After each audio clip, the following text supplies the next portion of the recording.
At my retirement party, my daughter-in-law was wearing my dress. The sentence formed in Margaret Whitmore's mind with a clarity that felt almost clinical, as if she were observing someone else's life from a careful distance.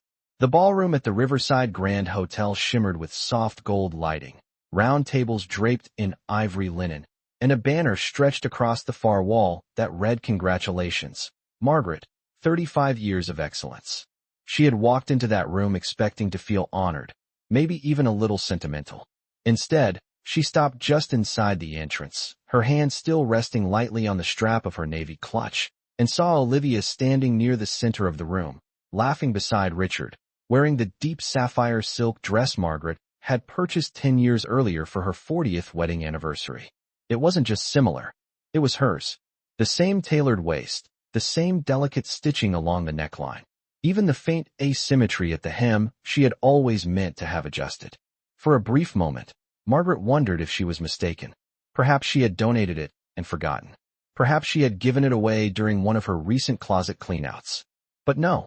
She remembered clearly folding it into a garment bag and placing it in the cedar chest at the foot of her bed, preserving it like a memory too meaningful to discard. Olivia turned slightly, the silk catching the light, and Richard leaned in to say something that made her smile in a way that felt too familiar. Margaret felt no rush of anger, no dramatic surge of outrage. What she felt instead was a stillness, a quiet recalibration of everything she thought she understood. Around her, colleagues approached with warm hugs and congratulatory handshakes. "Margaret, you look wonderful. We're going to miss you at Lincoln High." She smiled graciously, thanked them, listened as the jazz trio near the bar shifted into a softer tune. Yet her eyes kept returning to the center of the room where Olivia stood as if she were the guest of honor. Compliments floated toward her. "That dress is stunning. You have such elegant taste."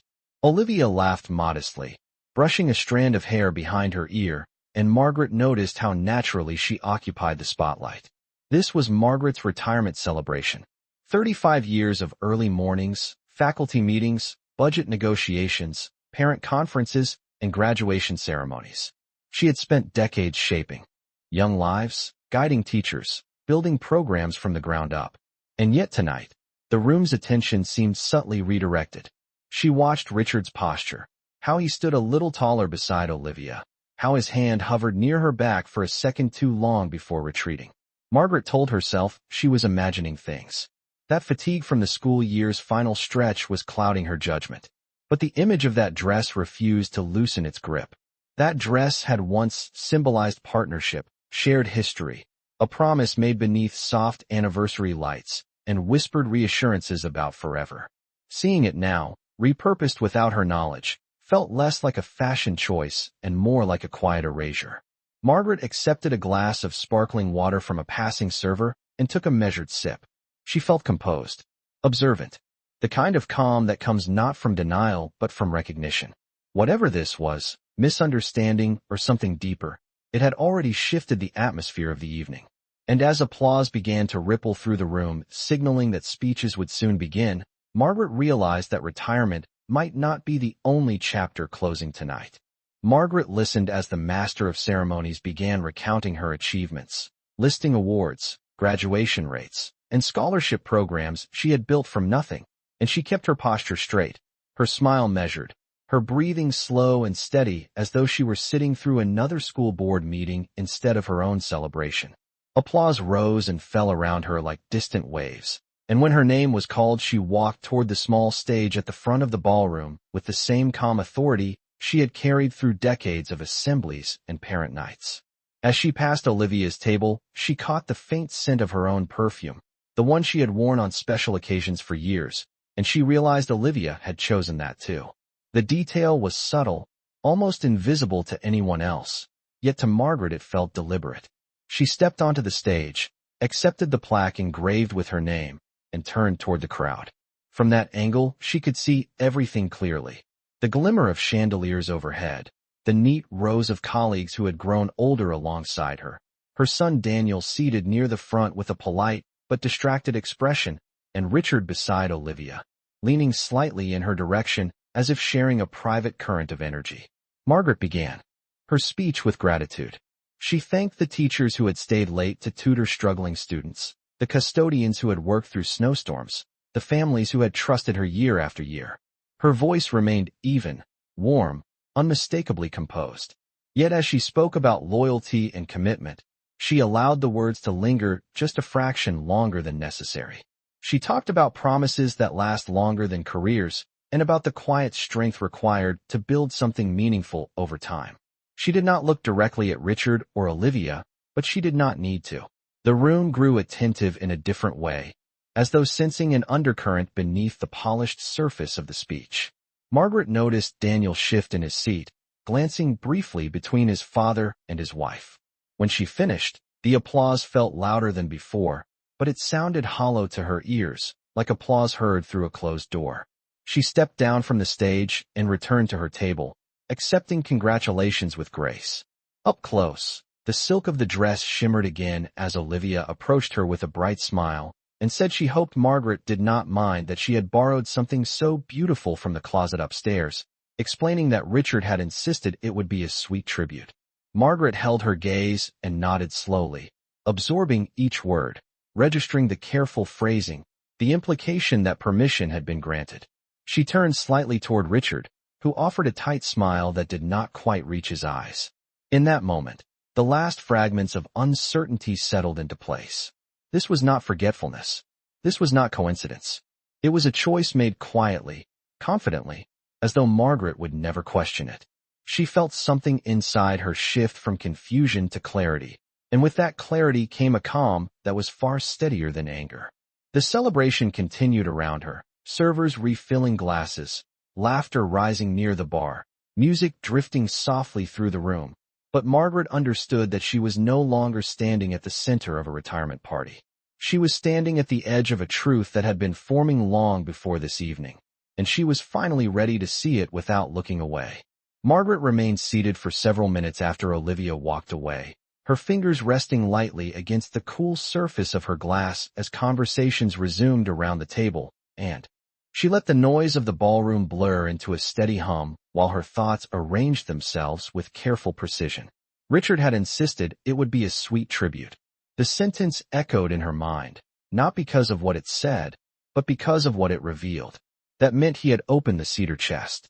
That meant he had taken the garment bag out himself. That meant this had not been accidental. Across the room, Olivia laughed again at something Daniel said, though Daniel's smile looked thinner now, distracted, as though he sensed a shift he could not yet define.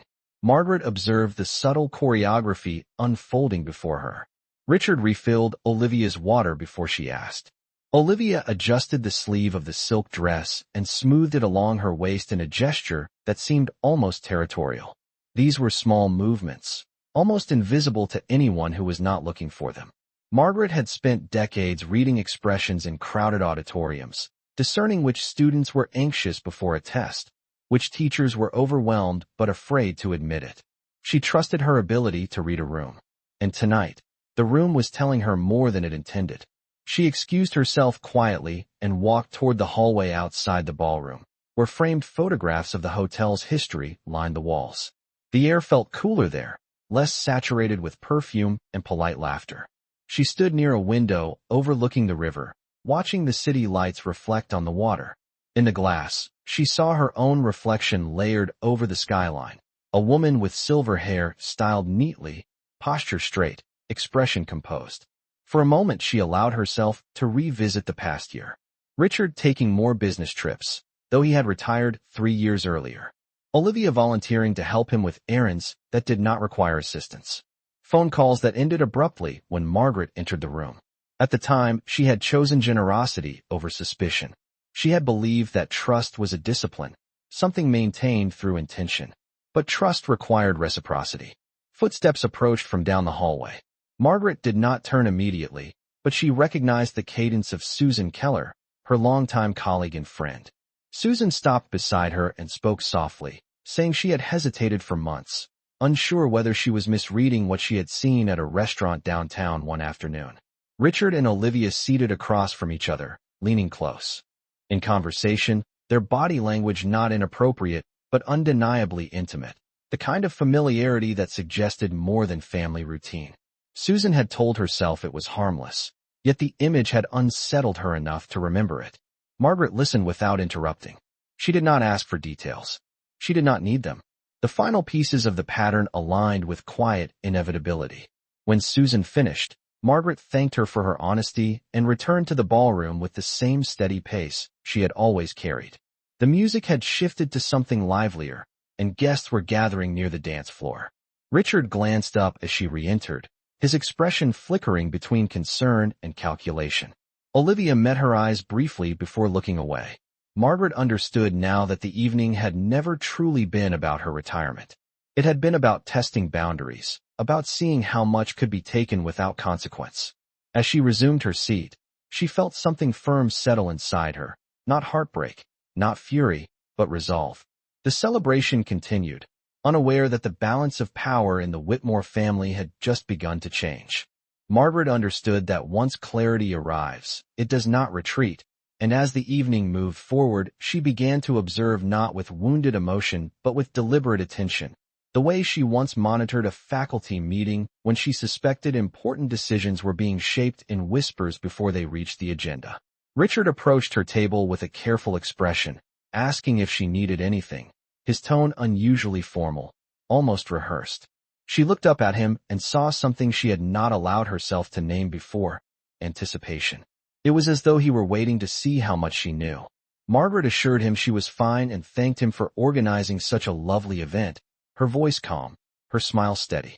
She watched relief flicker across his face, subtle but unmistakable. That relief confirmed more than any confession could. Across the room, Olivia was speaking animatedly to two of Margaret's former assistant principals, describing plans for a charitable initiative she and Richard were supposedly exploring together now that Margaret was retiring. Margaret noted the phrasing carefully. "We have been talking about how to use our time more meaningfully." Our time. The words were presented as inclusive, yet Margaret had not been part of those conversations. She recalled evenings over the past 6 months when Richard had seemed distracted at dinner, nodding absently as she discussed upcoming school board evaluations. She remembered the Saturday mornings when Olivia arrived unexpectedly with pastries, claiming she was in the neighborhood, and how Richard always seemed prepared with coffee already brewing. None of those moments had seemed significant on their own. Together, they formed a pattern too structured to dismiss. Margaret rose from her seat and crossed the ballroom floor slowly, greeting guests along the way, pausing beside Olivia and the assistant principals just long enough to enter the conversation. She expressed polite interest in the charitable idea and asked a few measured questions about timelines and funding sources. Olivia responded confidently, but there was a brief hesitation when Margaret inquired about legal structures and financial oversight. Richard stepped in quickly, saying they were still exploring options and had not finalized anything. Margaret nodded thoughtfully. She had overseen multi-million-dollar school budgets for decades. She recognized when enthusiasm outpaced preparation. She also recognized when decisions were being made without transparency. The music shifted again, and several guests invited Margaret to the dance floor. She accepted, allowing herself to be guided through a simple, graceful step beneath the chandeliers. As she moved, she felt an unexpected steadiness settle deeper within her. This was not about jealousy. It was about alignment, about who stood where when the spotlight changed. When the song ended, she glanced toward Richard and Olivia once more. They were standing close, speaking in low tones, their expressions serious now. Margaret realized that whatever understanding existed between them, it had been built gradually, perhaps under the assumption that she would never notice or would choose not to confront it. They had mistaken her composure for oblivion. They had mistaken her trust for weakness. As applause rose again for another toast, Margaret understood that the evening had shifted from revelation to strategy. She would not react impulsively. She would not create a spectacle in a ballroom filled with colleagues and family friends. Instead, she would gather information, consider her options, and move with intention. Retirement meant freedom, and freedom included the power to redefine boundaries. While laughter echoed around her and glasses clinked in celebration, Margaret felt the first quiet outline of a plan beginning to form, steady and patient, like a foundation being poured beneath the surface where no one else could yet see it. Margaret allowed the evening to continue without disruption, Yet her awareness sharpened with each passing minute. And as dessert plates were cleared and guests began clustering into smaller circles of conversation, she quietly excused herself once more. This time not to the hallway, but toward the terrace overlooking the river, where the air felt cooler and more honest. The city lights shimmered against the dark water, steady and indifferent, and she rested her hands lightly on the railing, replaying the sequence of small revelations that had unfolded since she entered the ballroom. Behind her, the glass door slid open, and she heard Daniel's voice call her name gently. She turned to face her son, noticing the crease between his brows, a familiar expression from his teenage years when he sensed tension but did not yet understand its source. He told her the speech had been beautiful, that everyone was proud of her, that she deserved the recognition. Margaret thanked him sincerely, studying his face for any sign that he knew more than he was saying. There was affection there, but also confusion. When she asked casually how long he and Olivia had been discussing the charitable initiative with Richard, Daniel hesitated just long enough to reveal uncertainty. He explained that he thought the idea had started with Margaret and his father, that Olivia had only recently become involved. Margaret nodded slowly, absorbing the discrepancy without correcting him. That single inconsistency told her more than an argument ever could. After Daniel returned inside, Margaret remained on the terrace for a few moments longer, allowing the cool breeze to steady her breathing. She did not feel shattered. She felt informed. When she re-entered the ballroom, she noticed Richard speaking quietly with Olivia near the bar, their postures slightly tense now, as if they were recalibrating after sensing a shift in the atmosphere. Margaret walked toward them with the same measured grace she had used for decades in parent conferences that required diplomacy. She thanked Olivia again for attending the celebration and commented that the dress suited her, her tone warm but layered with meaning. Olivia smiled brightly, yet did not meet her eyes for more than a second. Richard attempted to lighten the moment with a comment about how wonderful it was to see everyone together, but his voice carried an undercurrent of strain. Margaret listened carefully, saying little, letting silence stretch just enough to make space for self-awareness. She realized then that the power dynamic had already begun to tilt. They were watching her now, trying to determine what she would do next. That awareness steadied her further. She had spent 35 years leading a high school through budget crises, policy changes, and community disputes. She understood long-term strategy. She understood documentation, timing, and patience. As the evening drew closer to its end and guests began collecting coats and offering final congratulations, Margaret felt a quiet decision crystallize within her. She would not confront anyone in anger. She would not accuse without preparation. Instead, she would review financial records, revisit legal documents, and speak with the attorney who had drafted their estate plan years earlier. Retirement had granted her time, and time was leverage. When Richard approached to ask if she was ready to leave, she agreed calmly, allowing him to guide her toward the exit. The ballroom lights dimmed slightly behind them, applause fading into distant echoes. Margaret stepped into the night air with steady composure, fully aware that the celebration had marked not only the end of her career, but the beginning of a deliberate and carefully measured reckoning. The drive home from the hotel was quiet, the kind of silence that presses gently against the windows of a car and reveals more than conversation ever could. And Margaret sat in the passenger seat watching the city lights fade into residential streets lined with familiar maple trees and evenly spaced street lamps. Richard kept both hands on the steering wheel, his posture upright, his expression neutral, as though the evening had unfolded exactly as planned. He commented once about how successful the celebration had been and how proud he was of her career, but the words sounded rehearsed, polished like something prepared in advance. Margaret thanked him and let the silence return, measuring the distance between what was said and what was felt. When they pulled into the driveway of the home they had shared for more than 4 decades, Margaret stepped out slowly, taking in the sight of the porch light, casting a steady glow across the front steps. Inside, the house felt unchanged, the same framed photographs along the hallway, the same grandfather clock ticking with reliable rhythm, yet she sensed that something foundational had shifted. Richard loosened his tie and placed his keys in the ceramic bowl. Near the door, moving with casual familiarity, and Margaret observed him carefully as he asked whether she was tired. She replied that she felt reflective, which was true. She walked toward the bedroom and paused at the cedar chest at the foot of the bed, kneeling to open it with deliberate calm. The garment bag was folded differently than she remembered, the zipper slightly misaligned. She lifted it and confirmed what she already knew. The space where the sapphire dress had rested for 10 years was empty. There was no anger in the discovery, only confirmation. She closed the chest gently and stood, smoothing her skirt as though concluding a routine task. Richard appeared in the doorway, leaning casually against the frame, asking if she was coming to bed. Margaret met his gaze steadily and said she would join him shortly. After he left, she walked to her home office, a room lined with binders, policy manuals, and neatly organized financial folders from years of careful planning. She opened the file cabinet and removed the thick envelope labeled estate planning, dated 5 years earlier.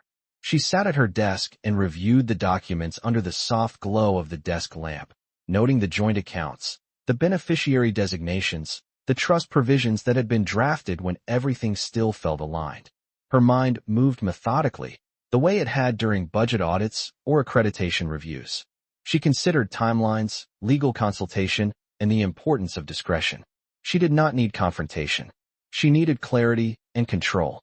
The house was quiet now, the clock marking each passing second with unwavering precision. Margaret placed the documents back into their folder and returned them to the cabinet, her movements unhurried. Retirement had given her something invaluable, uninterrupted time to think.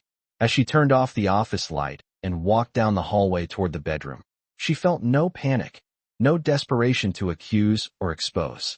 Instead, she felt the calm resolve of someone who understands that information is power. Richard lay in bed scrolling through his phone, the screen casting a pale glow across his face.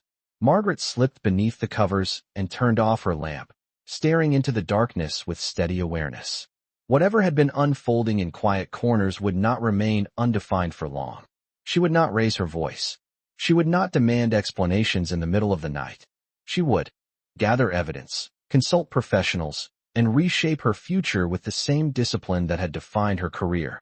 And as the house settled into sleep, Margaret remained awake just a little longer, not in distress, but in calculation, understanding that the true transition of this evening had only just begun. Margaret rose earlier than usual the next morning, long before sunrise, and moved through the kitchen with quiet precision, preparing coffee and standing by the window as pale light began to stretch across the backyard lawn. The house felt deceptively peaceful, as though the previous evening had been nothing more than a formal celebration followed by an ordinary return home. Richard entered the kitchen 20 minutes later in his robe, offering a casual good morning and reaching for a mug.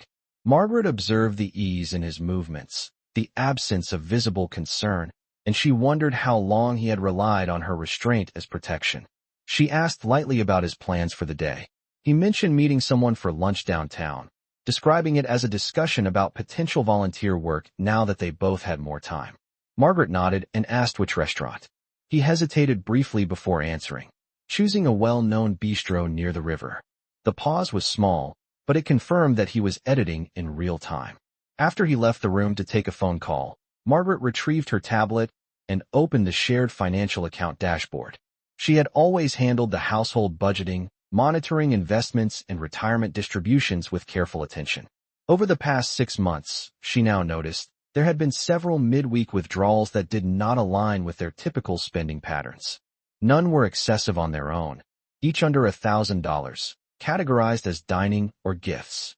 She reviewed the dates and cross-referenced them with her calendar. Several coincided with evenings Richard had claimed to be attending community meetings.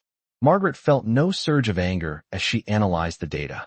Instead, she experienced the steady focus of an administrator auditing a department budget. Patterns told stories. She printed the statements and placed them neatly into a folder labeled Personal Review. Later that morning, she called the estate attorney who had drafted their trust documents and requested an appointment to discuss updating her individual assets now that she was retired. She framed it as routine, which it was. Retirement justified financial restructuring.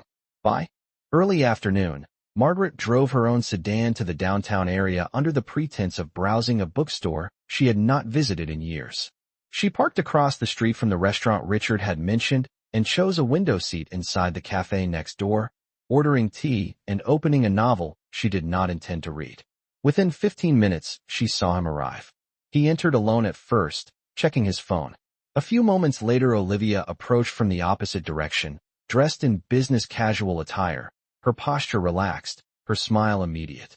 They greeted each other with familiarity that exceeded formality, leaning in close to exchange quiet words before being seated together. Margaret watched through the reflection in the cafe window, careful not to draw attention. There was no overt display, nothing dramatic or improper in public view. What unsettled her was the ease between them, the synchronized gestures, the way Richard's shoulders softened in Olivia's presence. It was the comfort of a private understanding carried into a shared space. Margaret finished her tea slowly, absorbing the final confirmation she needed. She did not storm across the street. She did not interrupt. Instead, she paid her bill, folded the receipt into her purse, and returned to her car with measured steps. As she drove home, she felt an unmistakable clarity settle within her. The question was no longer whether something was unfolding. The question now was how she would respond, and she intended to respond with precision, dignity, and undeniable control. Margaret did not mention what she had seen that afternoon, and when Richard returned home describing his lunch as productive and inspiring, she listened with attentive calm, nodding at the appropriate moments while mentally comparing his version of events with the image still fresh in her memory. He spoke about community impact and future planning, his tone confident, as though he believed the narrative he was presenting. Margaret responded with polite interest, and then informed him that she had scheduled a meeting with their estate attorney to review her retirement allocations and philanthropic intentions.